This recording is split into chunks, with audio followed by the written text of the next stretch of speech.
What's up, guys? Welcome back.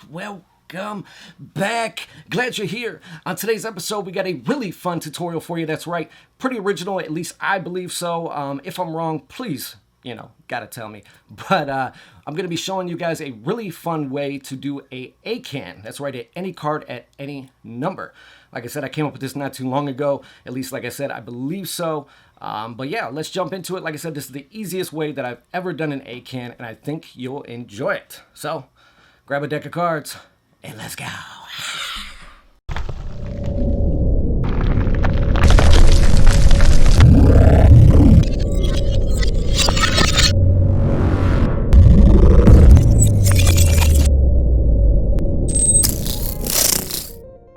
Alright guys, let's get into the performance.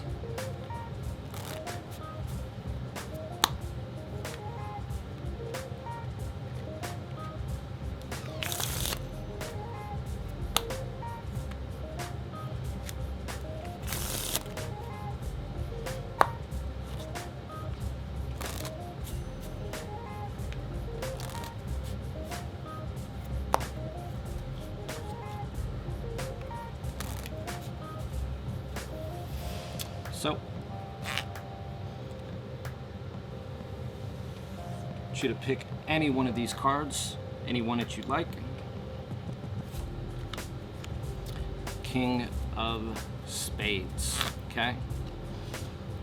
So, King of Spades, okay?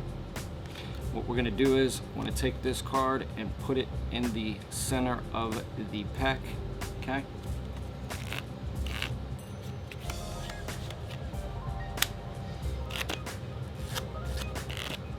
Now, your card is completely lost in the deck, okay? Show you that it's not at the bottom of the pack. Your card is also not at the top of the pack either, okay? Now, what I want you to do is, there's 52 cards in a deck. Jokers are out, so name any number between 1 and 52, any one that you'd like. 13? Okay, 13. So, I'm gonna do this very slowly, very fairly. That way you can see at all times nothing funny is happening. 1, 2, 3, 4, 5, 6, 7, 8, 9, 10, 11, 12, and 13. I'm gonna put this card on the top here, that way you can see it at all times. Now, had you said 12, it would have been the 2 of clubs. If you would have said 14, 15, or even 16, it would have been one of these 3 cards, but you didn't. You shuffled everything. Your card was the King of Spades. And there's no duplicates, no nothing. Now let's get into the tutorial. Alright guys, so let's get into the tutorial. Okay, this is a very fun ACAAN. This is impromptu. This can be done with a borrowed shuffle deck. Does not matter. This is the one. This is the one. I'm telling you. The best part is, you can shuffle the deck, they can shuffle the deck. I prefer the spectator to shuffle, but because I don't have a spectator and you guys can't shuffle it through the screen, well, I was left shuffling. So, like I said, you can do it, they can do it. I prefer them to do it because it's another reason for them to have the cards in their hands. That way they feel like they did something to throw you off. It's almost psychological, right? At the end of the effect, they're left going, oh, well, wait a minute. I shuffled at the beginning. I named the card, or I picked the card at random. I gave them the number. It's all in their head, and it starts to make the effect that much better and elevated, okay? So, like I said, you can shuffle the deck. I prefer them to. Oh.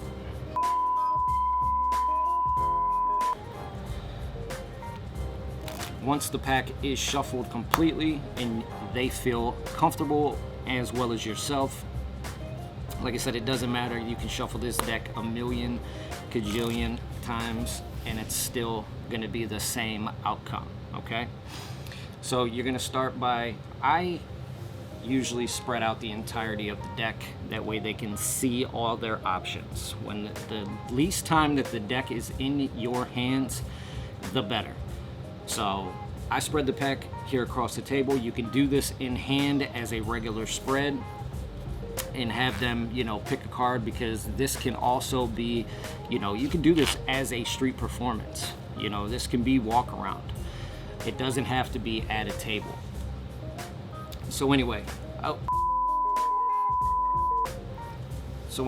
spread out the cards, tell them to pick a card, and at this point, they can truly pick any card. It doesn't matter, okay? Once they pick their card, at this point, you're going to do what's called a Marlo tilt. If you're not familiar with the tilt, there's a lot of good work out there on this move. It's a great move, it's a deceptive move, and it's probably one of the most important moves that I feel in Magic that you should know. It's a perfect way to get that card in control where you want it, and yeah, it's so great. So I'll kind of go over it in brief, nothing crazy, but basically what's going to happen is with the tilt, you're taking the top card and you're tilting it, okay? You're actually tilting it up at an angle to make it look like you're putting the card in the center of the deck, when in reality, it's second from the top, okay? So usually the way that I do it is I'll slide the top card over, slide it back over, get my pinky under, and literally all you have to do is move your thumb off and let pressure off, and the back of the card pops up, literally. Boom, pops. That easy. But like I said, you can find work on this out there if you guys don't already know it. So once you're in position to go into the tilt, you're going to do so. You're going to get the card back if you don't already have it. Show your spectators one last time the card. And I remove my forefront finger, and you're in mechanics grip this whole entire time. I usually push in the center of the deck to make it look like I'm trying to push it in the center, and then I put it in tilt. Push it in about 3/4 of the way, give them that last image that the card is going into the pack, and then give it one last push, make it look like I'm squaring up the deck, and you're done. You're in position at that point.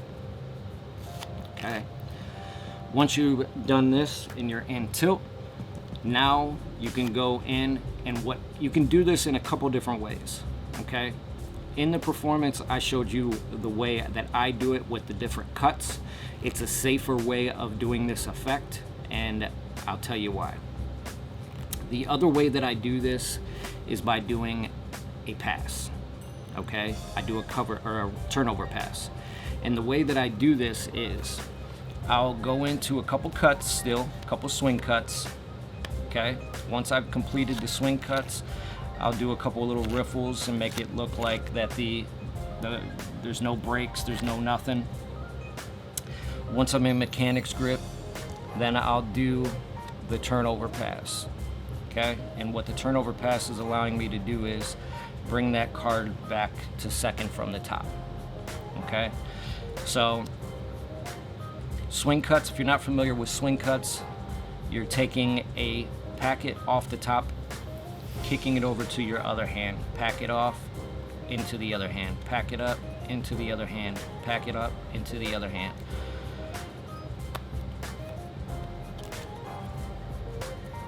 Okay, that's what a swing cut is, or a kick cut. There's a few different names for it. So I do it, once I do that first one, I get my pinky inside there, and that's gonna allow me to keep a break to remember where that first packet was split, okay? Then I go from there and start to make it look like I'm straightening up the pack, Once I do so, that's when I go into, like I said, my series of cuts. Now, all I'm doing is kind of reverse engineering the pack at this point. So I'm taking off a little bit, setting it down, breaking off, setting, breaking off, setting, until I get to that last break, and then I grab the rest and put it on top. Now, I usually do this in a way to kind of touch back on that psychological point. You kind of want it to be like, I don't care, right? So, slap down, like, look, so your card is completely lost in the pack, okay? Slam the cards down, whatever, okay? Cards lost. I even flip it over and show them, look, cards lost in the pack somewhere, okay? Once you do that, this here, showing them, you're sharing a moment with them at this point, okay? And what that's doing is you're almost saying, look, I have nothing to hide. Look, your card's lost in here. Make sure you don't go to the end so they can see it. But this is something I also do with the way I do the pass. Now, I do the pass completely different from anybody else. I'm not going to show it in this video because this is not about that. I will do a video later on down the line on how I do my pass. It's kind of a form of the turnover pass, but a little different. So when I turn over the pack and say, look, your card's lost in the deck somewhere, I've actually had spectators say, yeah, I seen it in there. It's almost like a placebo at that point, right? And you're thinking the whole time, no, you didn't. You didn't see the card, right? I've gotten scared before and did that when they said, oh yeah, I seen it. And I'm like, wait, did I go to the end? Did I show it? But no, they literally thought they saw their card lost in the center. So anyway, once like I said, the card is now second from the top, okay? You go into your series of cuts, okay? Slap down, straighten up the deck, and go, look, your card is lost in the pack, okay? Roll over, look, your card's lost somewhere, okay? Shuffled in. Now, at this point, you can do a couple things. You can go straight into the next part of this effect, or you can do something else, excuse me, that kind of elevates this, kind of a reassurance. You can say, look, up to this point, you shuffled the pack at the beginning. You chose a card at random, lost the card in the pack somewhere, and we're here now. But I prefer that you do it where I'm gonna show you here coming up. So what you're gonna do now is you're gonna say, look, your card is not at the bottom of the pack. Your card is not at the top of the pack either. Now, this is a very crucial moment. Now, remember earlier when you did the Marlo tilt and put it in, you want to mimic, excuse me, you want to mimic that same movement. Now, Jeremy Griffith made a very good point on this in one of his Instagram seminars he did. You always want your false moves to mimic your real moves. So if you have a false cut, you want it to mimic the real version of a cut. Because the minute you're doing you want it to you don't want there to be any kind of difference between the false versus the reality, okay? You always want it to be a clone to the other, because later on in the trick, if you're doing a real and then you do a false, you want there to be a sense of, okay, that was fair, okay? So always keep that in mind.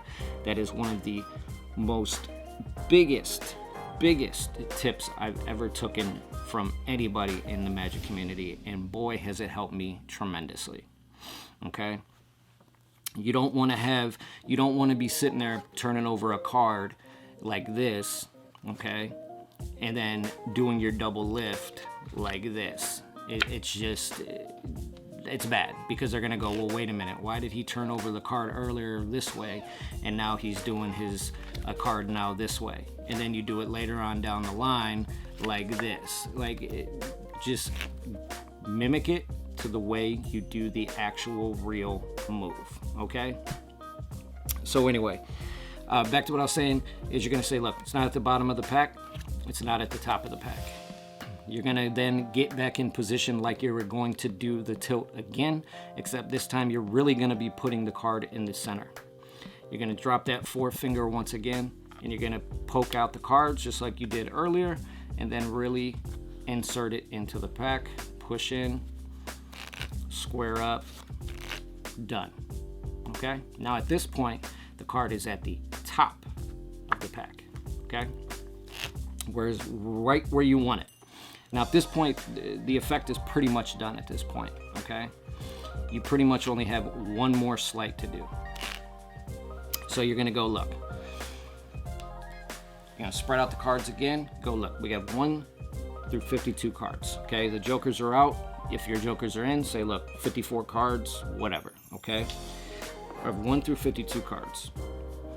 Pick any number 1 through 52. And for the sake of this, we're gonna say they choose 13 once again, okay? Say 13. Now, this is where I usually say, look, now, up to this point, you've shuffled the pack, you chose a card at random, we lost it into the deck itself, then you also chose a random number that you wanted, and we're here now. You chose 13. So I usually tell them, now look, I'm gonna do this very slowly. You do not want to do this next part like this, rifling through cards, trying to get to the count, okay? It looks like you're doing something funny for one, and it's just not a good look. You want this to be as fair as possible. So you go look, 1, 2, 3, 4, 5, 6, 7, 8, 9, 10, 11. Now when I get about 2 or 3 away from the actual number they chose, I really start to drive it home.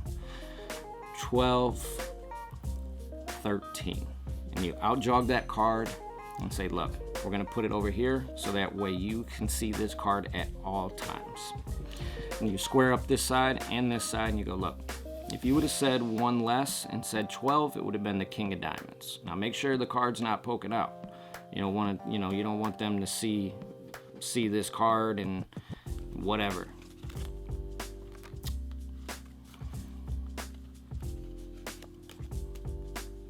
I don't know what I was doing. You don't want them to see the card poking out, because at this point you're back to second at the bottom, or second from the top, okay? So you're gonna go, look, if you would have said 14, 15, or even 16, you would have chose one of these cards, but you didn't. And this is where you're gonna marry the deck together. The card is still second from the top, and you're gonna do another double lift at this point, okay? You're gonna do a double. Now, I want to point out, people that do double lifts, riffling from the back, please stop that. It's just so bad. It looks like you're doing something funny. Just learn the pinky count. Now, I'm gonna be doing a very good masterclass on the double lift. It's gonna be coming out within the next probably couple months. I'm really putting a lot of work into it because I think it's one of the most important moves, as well as one of the biggest moves that people do wrong or don't do right, okay? So anyway, you're gonna do your double, okay? Once you get your double, this is going to be a crucial point. Now, I usually turn my wrist because I've seen a lot of people go to get a double with their pinky count and the cards pop up. You can see the cards move. Not a good look. So if you're one of those people that have a really heavy pinky and the cards pop up, just do a wrist kill a little bit, get your double while you're talking, and then be like, look, you chose 13, there's your card. And you're gonna grab the card, keeping it squared, okay? And this is gonna be the most crucial point. This is where your cleanup's gonna come into play, okay? You're gonna make sure that double doesn't break. You're gonna keep it tight, you're gonna go, look, there's your card, and you're gonna do the cleanup. Now, when you go over to do the cleanup, okay, this is gonna be crucial. You are going to angle the card down to meet it with your wrist, okay? Don't move this arm. All you're doing is coming down at the same time. You're just tilting, that's it, okay? Because you keep it straight, it's gonna look weird. It's gonna look real awkward. But with this, it looks like you're just coming to set the deck over. So you want to kind of extend it out and meet it at the same time, okay?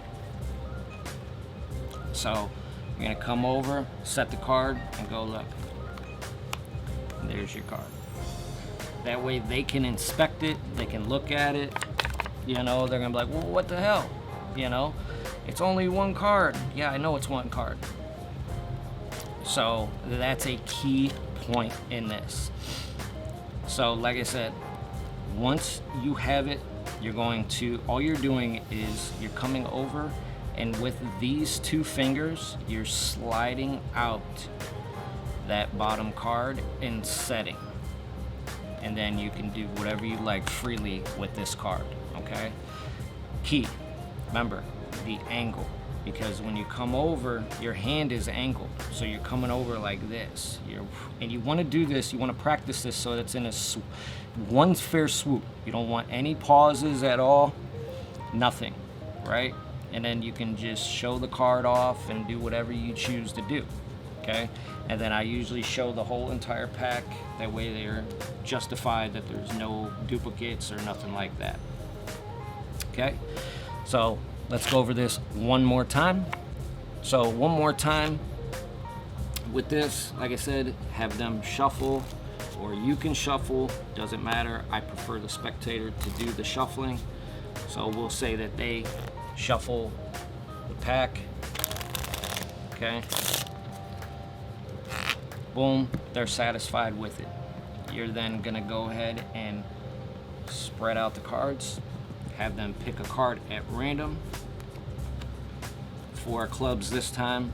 As you're squaring the deck and getting everything together while they're examining, you're going to get in tilt, okay? Marlo tilt. Once you're in that position, you're gonna then get the card back, give them one last look, and then proceed with your move.